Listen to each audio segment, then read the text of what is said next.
നമസ്കാരം. പ്രധാനപ്പെട്ട ചില അടിസ്ഥാന കാര്യങ്ങളും വസ്തുതകളും ഇത് നമ്മുടെ അറിവിനെ വർദ്ധിപ്പിക്കുന്നതും ചെയ്യുന്ന കർമ്മങ്ങൾക്കെല്ലാം ഫലസിദ്ധി തരുന്നതുമായതിനാൽ ഹൃദിസ്ഥമാക്കുന്നത് വിശേഷമാണ്.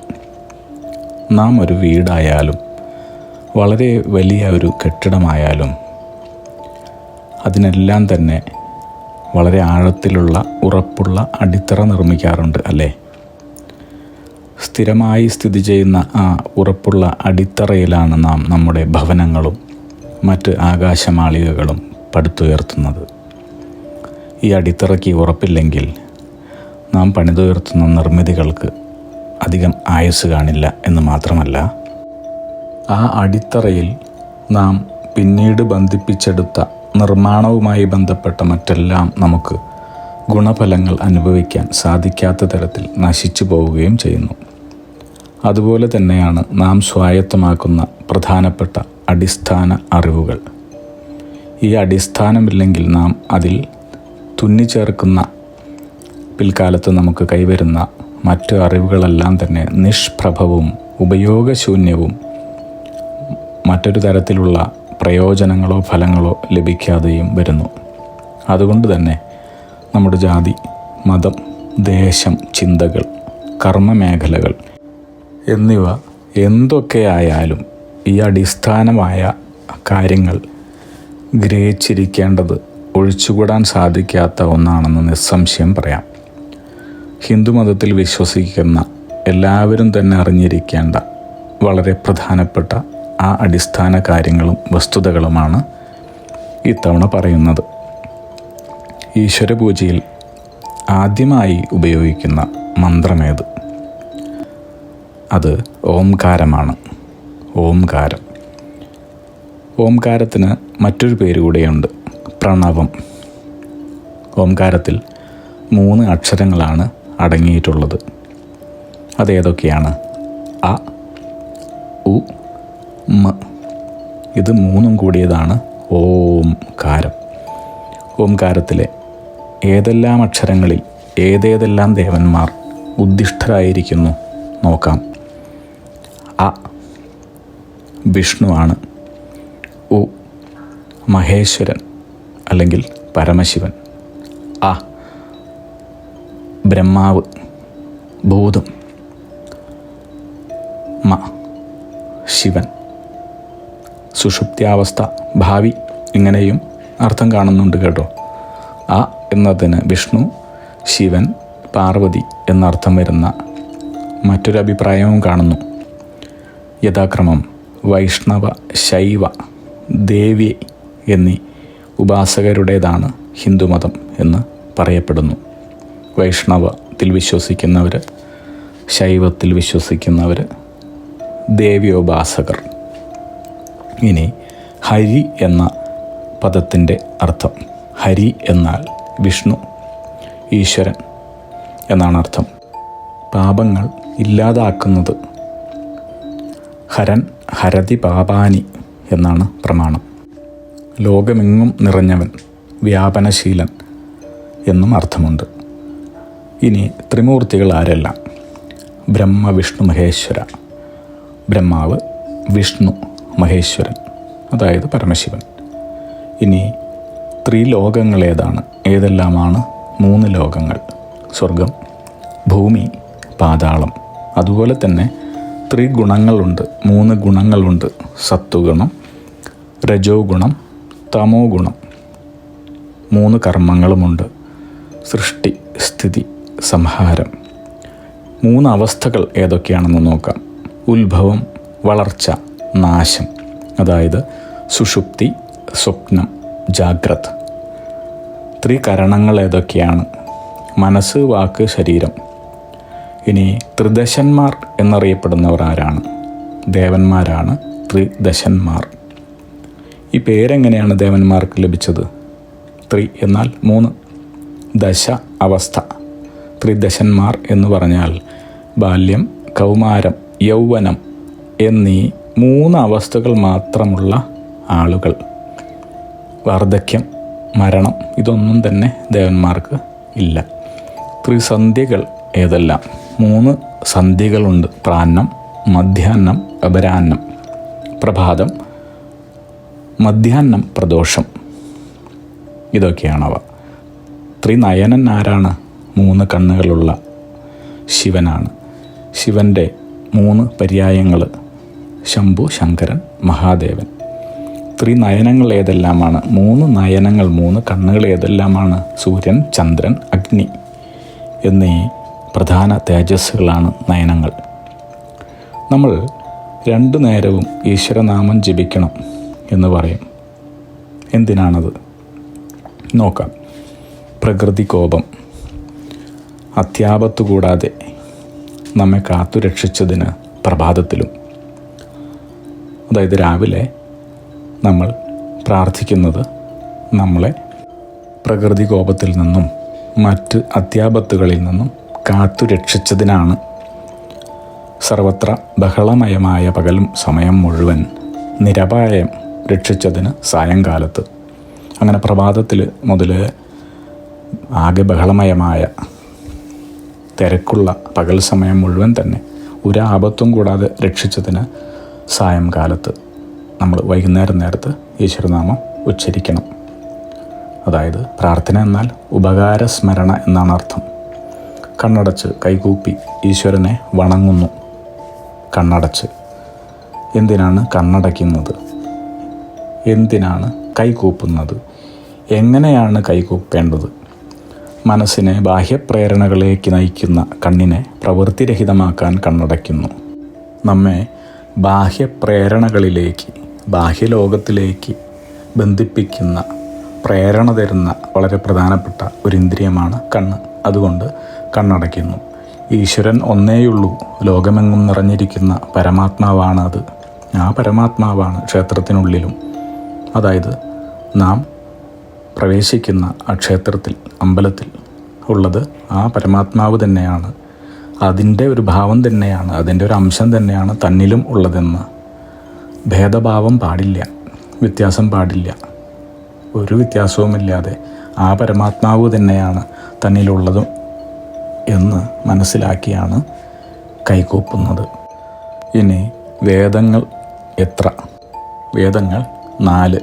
അതേതെല്ലാം?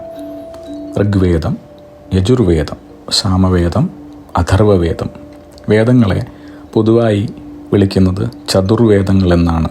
4 വേദങ്ങളാണ് ഉള്ളത്. അതുകൊണ്ട് തന്നെ ആരാണ് വേദങ്ങൾക്ക് ഈ പേര് നൽകിയത്? വേദവ്യാസൻ. കൃഷ്ണദ്വയോപായനൻ എന്നും പേരുണ്ട്. ആ പേരെങ്ങനെയാണ് വേദവ്യാസന് ലഭിച്ചതെന്ന് നോക്കാം. കറുത്ത നിറമുള്ളതിനാൽ കൃഷ്ണനെന്നും, ദ്വീപിൽ ജനിക്കുകയാൽ ദ്വൈപായനെന്നും, ഇവ രണ്ടും ചേർന്ന് കൃഷ്ണദ്വൈപായനെന്നും പേരുമായി. ഇനി ചതുരാനനൻ ആരാണ്? ചതുരം 4, ആനൻ മുഖമുള്ളവൻ, ബ്രഹ്മാവ്. ഇനി ചതുരുപായങ്ങൾ ഏതെല്ലാം? സാമം, ദാനം, ഭേദം, ദണ്ഡം. എല്ലാവരും കേട്ട് കാണുമല്ലേ? ചതുർത്ഥി എന്നാൽ എന്ത്? വാവ് കഴിഞ്ഞ് വരുന്ന 4-ാം ദിവസം, അതാണ് ചതുർത്ഥി. ഏത് ചതുർത്ഥിക്കാണ് പ്രാധാന്യമുള്ളത്? ചിങ്ങമാസത്തിലെ ശുക്ലപക്ഷത്തിലെ ചതുർത്ഥിയാണ് വിനായക ചതുർത്ഥി. ഇതാണ് ഏറ്റവും പ്രധാനപ്പെട്ടത്. ഗണപതി പൂജയ്ക്ക് വിശേഷമാണ്. ഇനി ഏതൊക്കെയാണ് ചതുർദശകൾ? ബാല്യം, കൗമാരം, യൗവനം, വാർദ്ധക്യം. അതുപോലെ ചതുർദന്തൻ ആരാണ്? ദന്തം എന്ന് പറഞ്ഞാൽ കൊമ്പ്, പല്ല് എന്നൊക്കെ അർത്ഥം. ചതുർ 4. ഐരാവതം ദേവേന്ദ്രൻ്റെ വാഹനം. 4 കൊമ്പുള്ളതിനാൽ ചതുർദന്തൻ എന്നാണ് ഈ ആനയ്ക്ക് പേര്. ചതുരാശ്രമങ്ങൾ ഏതെല്ലാം? കേട്ട് കാണും. ബ്രഹ്മചര്യം, ഗാർഹസ്ഥ്യം, വാനപ്രസ്ഥം, സന്യാസം. ചതുർഭുജൻ മഹാവിഷ്ണു. മഹാവിഷ്ണുവിൻ്റെ 4 പേരുകൾ: പത്മനാഭൻ, കേശവൻ, മാധവൻ, വാസുദേവൻ. ഹിന്ദുമതത്തിൻ്റെ പൗരാണിക നാമം, പഴയ പേരെന്തായിരുന്നു? സനാതനമതം, വേദാന്തമതം. ഇത് രണ്ടുമായിരുന്നു. ഇനി ഹിന്ദു എന്ന വാക്കിൻ്റെ അർത്ഥം അക്രമത്തെയും അക്രമികളെയും അധർമ്മത്തെയും അധർമ്മികളെയും എതിർക്കുന്നവൻ. ഹിംസാം ദൂഷയതയെ ഇതി ഹിന്ദു എന്നാണ് പറയുന്നത്. അല്ലാതെ ഹിന്ദു എന്നത് ഒരു പ്രത്യേക സങ്കുചിതമായ ഒരു ഭേദവ്യത്യാസമുള്ള ഒരു തരംതിരിവല്ല. ഇനി ലോകങ്ങൾ 14 ഭൂമിക്കുപരി ഭൂമിക്ക് മുകളിൽ 7, ഭൂമി ഉൾപ്പെടെ താഴെ 7 ചതുർദശാലോകങ്ങൾ എന്ന് പറയുന്നു ഈ 14 ലോകങ്ങളെയും ചേർത്ത്. ഇനി ഉപരിലോകങ്ങളുടെ പേരുകൾ എന്തെല്ലാം? ഭൂവർലോകം, സ്വർഗലോകം, ജനലോകം, തപോലോകം, മഹർലോകം, സത്യലോകം. ഇനി താഴെയുള്ള ലോകങ്ങളുടെ പേരുകൾ: അതലം, വിതലം, സുതലം, തലാതലം, മഹാതലം, രസാതലം, പാതാളം. ബ്രഹ്മാവ് ഏത് ലോകത്തിലാണ് ജീവിക്കുന്നത്? സത്യലോകത്താണ്. ബ്രഹ്മാവിൻ്റെ വാഹനം അരയന്നം അഥവാ ഹംസം. ബ്രഹ്മാവിൻ്റെ ഉത്ഭവസ്ഥാനം പത്മസംഭവൻ എന്നാണ് പറയപ്പെടുന്നത്, താമരപ്പൂവ്. രുദ്രൻ എവിടെ നിന്നുണ്ടായി? ബ്രഹ്മാവിൻ്റെ പുരികങ്ങളുടെ മധ്യത്തിൽ നിന്ന്, അതായത് നെറ്റിയിൽ നിന്നാണ്. നീലകണ്ഠൻ ആരാണ്? ശിവനാണ്. ശിവന് നീലകണ്ഠൻ എന്ന പേര് എങ്ങനെയാണ് ഉണ്ടായത് അറിയാമോ? കഴുത്തിൽ നീല നിറമുള്ളതിനാൽ നീലകണ്ഠൻ എന്ന് ശിവനെ പറയുന്നു. ഹാലാഹലം ലോകനാശക ശക്തിയുള്ള വിഷം, കാളകൂട വിഷം എവിടെ നിന്നുണ്ടായി? പാലാഴി മഥന സമയത്ത് വാസുകിയിൽ നിന്നുണ്ടായതാണ് ഹാലാഹലം എന്ന കാളകൂട വിഷം. ഇത് ശിവൻ പാനം ചെയ്ത കഥയിൽ നിന്ന് ലഭിക്കുന്ന ഗുണപാഠം. ലോകത്തെ ജനങ്ങളെ നാശത്തിൽ നിന്നും രക്ഷിക്കാൻ ജീവത്യാഗത്തിന് പോലും തയ്യാറാവണം എന്ന വസ്തുതയാണ് പരമശിവൻ മഹേശ്വരൻ ലോകത്തെ ഈ കാളകൂട വിഷം പാനം ചെയ്തതിൽ നിന്നും ധരിപ്പിക്കുന്നത്. എന്താണ് പഞ്ചാക്ഷരങ്ങൾ? നമഃ ശിവായ, ഇതാണ് പഞ്ചാക്ഷരം. ഓം നമഃ ശിവായ എന്നാൽ ഷഡാക്ഷരി എന്ന് പറയുന്നു. ഇതിൻ്റെ സൂക്ഷ്മരൂപമാണ്, പഞ്ചാക്ഷരത്തിൻ്റെ സൂക്ഷ്മരൂപമാണ് ഓം. സ്ഥൂലരൂപമോ ഓം നമഃ ശിവായ, അതിലെ നമഃ ശിവായ. പഞ്ചാക്ഷരി മന്ത്രത്തിൻ്റെ സൂക്ഷ്മരൂപം ഓം, സ്ഥൂലരൂപം നമഃ ശിവായ.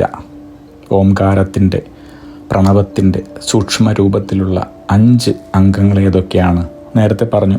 അ, ഉ, മ, ബിന്ദു, നാദം. പഞ്ചമുഖനാരാണ്? ശിവൻ. ഈ പഞ്ചമുഖങ്ങൾ ഏതിനെയെല്ലാമാണ് ദ്യോതിപ്പിക്കുന്നത്? ഉത്ഭവം, വളർച്ച, നാശം, അനുഗ്രഹം, തിരോധാനം. കൂടാതെ പഞ്ചഭൂതങ്ങൾ, പഞ്ചേന്ദ്രിയങ്ങൾ, പഞ്ചപ്രാണങ്ങൾ. ഇനി കപർദം എന്ന് കേട്ടിട്ടുണ്ടോ? ശിവൻ്റെ ജട എന്നർത്ഥം. പിനാകം ശിവൻ്റെ വില്ല്. പാശുപതം ശിവൻ അർജുനന് നൽകിയ അസ്ത്രമാണെന്ന് പറയപ്പെടുന്നു. പരശു ശിവൻ ഭൃഗുരാമന് കൊടുത്ത ആയുധം. ഭൃഗുരാമൻ എന്ന് പറഞ്ഞാൽ പരശുരാമൻ. ചന്ദ്രഹാസം ശിവൻ രാവണന് നൽകിയ വാളാണ്. ധമരു ശിവൻ്റെ വാദ്യവിശേഷം. ഉടുക്കെന്ന് പറയാം. ശിവൻ്റെ ആസ്ഥാനം എവിടെ? ശിവൻ എവിടെയാണ് ജീവിക്കുന്നത്? കൈലാസം. അദ്ദേഹത്തിൻ്റെ വാഹനം ഋഷഭം, കാള. ഇനി ശിവൻ രാവണന് ചന്ദ്രഹാസം എന്ന വാൾ കൊടുക്കുവാനുള്ള കാരണം നോക്കാം. ശിവൻ പ്രസാദിക്കാതെ വന്നപ്പോൾ രാവണൻ കൈലാസപർവ്വതത്തെ ആകെ കുലുക്കി. പാർവതി ഭയന്ന് ശിവനെ ആലിംഗനം ചെയ്തുവെന്നും ശിവൻ പ്രസാദിച്ച് രാവണന് ചന്ദ്രഹാസം എന്ന വാൾ നൽകിയെന്നുമാണ് കഥ. ശിവപൂജയ്ക്കുള്ള പ്രധാനപ്പെട്ട മന്ത്രമാണ് ഓം നമഃ ശിവായ. ശിവപൂജയ്ക്കുള്ള പ്രധാന പുഷ്പമാണ് ബില്ലുദളം. പുഷ്പം, ഇല, കൂളത്തില. ശിവപ്രീതിക്കുള്ള പ്രധാന വ്രതങ്ങൾ ഏതൊക്കെയാണ്? അറിഞ്ഞിരിക്കണം. ശിവരാത്രി, പ്രദോഷം, ശനിപ്രദോഷം, സോമവാര വ്രതം. സോമം തിങ്കളാഴ്ച, സോമവാര വ്രതം. ഇനി പുരാരി. പുരാരി എന്ന് പറഞ്ഞാൽ ശിവനാണെന്നർത്ഥം. ത്രിപുരന്മാരെ നശിപ്പിക്കുകയാൽ പുരാരി എന്ന പേര് ശിവന് ലഭിച്ചു. ഭവാനി. ഭവാനി ആരാ? പാർവതി, പാർവതീദേവി. പാർവതിക്ക് ഭവാനി എന്ന പേരെങ്ങനെ ലഭിച്ചത്? ഭവാന്റെ പത്നിയായതുകൊണ്ട് തന്നെ. പാർവതി മുൻജന്മത്തിൽ ദക്ഷപുത്രിയായ സതിയായിരുന്നു. പാർവതിയുടെ അച്ഛനമ്മമാരാരൊക്കെയാണ്? ഹിമവാനും മേനകയും. ഐങ്കരൻ എന്ന് പറഞ്ഞ ഈശ്വരൻ ആരാണ്? ഗണപതി. ഗണപതിയുടെ 4 പേരുകൾ: വിനായകൻ, വിഘ്നേശ്വരൻ, ഹേരമ്പൻ, ഗജാനനൻ. ഗജാനനൻ എന്നാൽ ആനയുടെ മുഖമുള്ളവൻ, ഗജത്തിൻ്റെ മുഖമുള്ളവൻ. ഇനി സേനാനി ആരാണ്? സുബ്രഹ്മണ്യൻ.